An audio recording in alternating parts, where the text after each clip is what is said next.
batten down. It's the price of breakfast. Just where the city started a few years ago. Well, about 15 years ago, a bloke called Derek Ezra, who used to be in charge of the coal board, came along to see me and said, we want to form this energy company. So we started doing something about energy, and we did. And the main aim was to get business to start investing in order to reduce its costs and to save the planet. And what happened is business, I'll come back to this later, wouldn't invest because it would more interested in turnover than reducing costs. Right? And that was part of the problem. So we ended up by transmuting this company. And so we did a load of very good things on housing and insulation because we just couldn't pay attention to business. At the same time, something like 1972, the same the coal board helped create our district heating system, which was an act of great perspicacity. In 1972, we've now got one of the few places in the country with our own district heating, and we are expanding that massively. However, what happened in the 90s is we all went into recycling. We all got excited about recycling. And a few years ago, I started looking at recycling. And I started thinking, well, there's some very good stuff going on. We've got to recycle because we've got to save the planet. On the other hand, we discovered that whenever somebody got some joy putting a Tetra Pak into one of our boxes and going away feeling all self-righteous, they didn't know that we're having to take these Tetra Paks all the way to Norwich for processing. Or when they were sort of scraping the remnants of their child's muesli into one of these little boxes, that it was going off to some far distant place, in vehicles spewing out all sorts of particulates. And so I started looking at it again, and I started thinking, we've got to change this over to something that people really will go with, and the best thing to do is energy. And the reason we decided we were going to take advantage of what was already there in Nottingham and exploit it was we do want to save the planet, right? But the problem is most other people don't. It isn't something that excites them because it's short term. But with energy, what you have is a very, very clear goal because there's self-interest in it. There's self-interest in energy for 2 or 3 reasons. One, it will cut your bottom line directly. So you feel virtuous and you also feel better off if you do it properly. The other thing is that energy costs are going up, and it's very obvious now, unlike about 10, 15 years ago, that actually if you don't do something about it, your costs are going to escalate. And we've heard earlier today that the energy market's a real mess. The energy companies have just increased massively the profits they're making from each individual transaction this year. This is at a time when it's supposed to have frozen energy prices. The energy market is screwed. So there's all sorts of opportunities for us in energy. But I'll tell you one of the main reasons why we've got to concentrate on energy. It's not to do with cost, it's not to do with saving the planet in the short term, in the long term and all that. It is to do with energy and security. How do you turn a mobile if it won't turn off? Right. It is to do with energy security.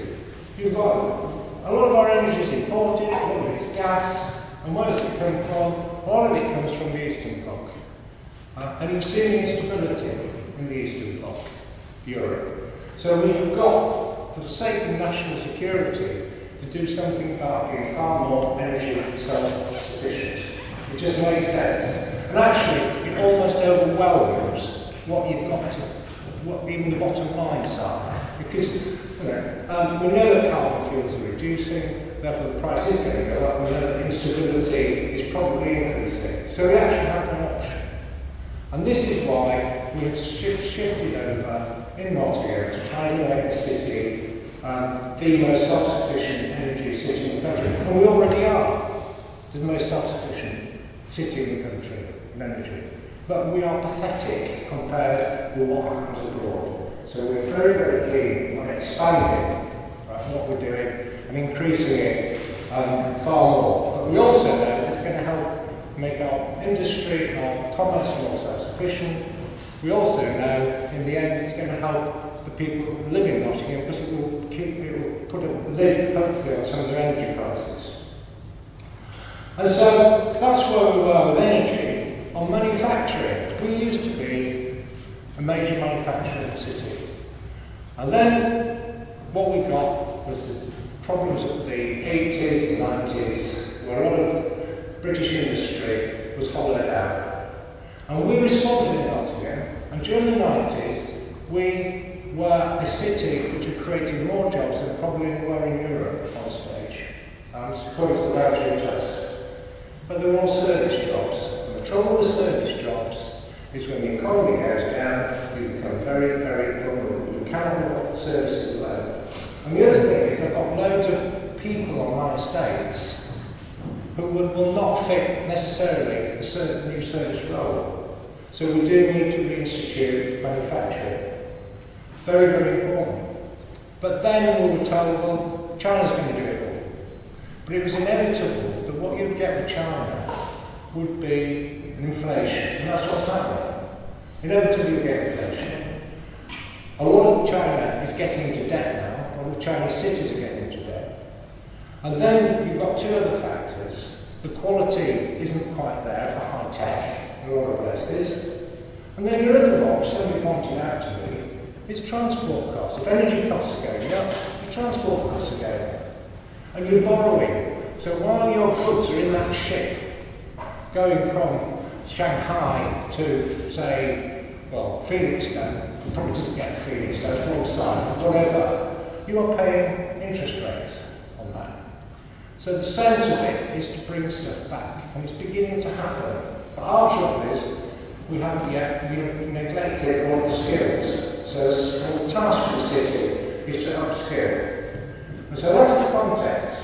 And then all of a sudden, arriving, not from Luton Airport, people remember, do you remember Lorraine Chase? Right? Luton Airport, but from Vancouver Airport, right, arrives SHARCH, which fulfills, in a sense, both of our aspirations.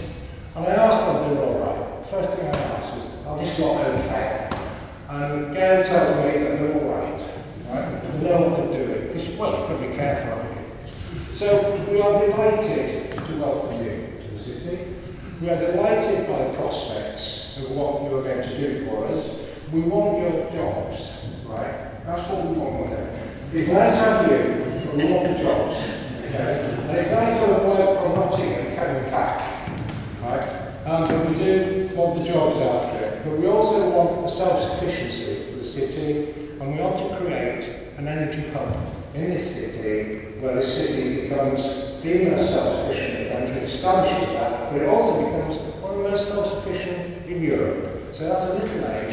You are here to help us do that, and we will help you. We're already looking around at what we as a city council can do. But I'll tell you what the big problems are going to be, and I return to it. The problem we had when I set up this company, the Royal Leisure, 15, 20 years ago, is getting the private sector to understand that you've got to invest in the long term in order to get gains. Right? The problem will be trying to convince private sector developers that they need to fit the buildings out for the long term, not the short term. The difficulty is, recent planning expectations are going in the opposite direction. So we as a City Council have also got a further obligation to try and convince, and of course the private sector itself, private sector investors have got to think long term. That's the way the Germans do it. We need to start doing that as well. So that's my message to you. Again, welcome and thank you all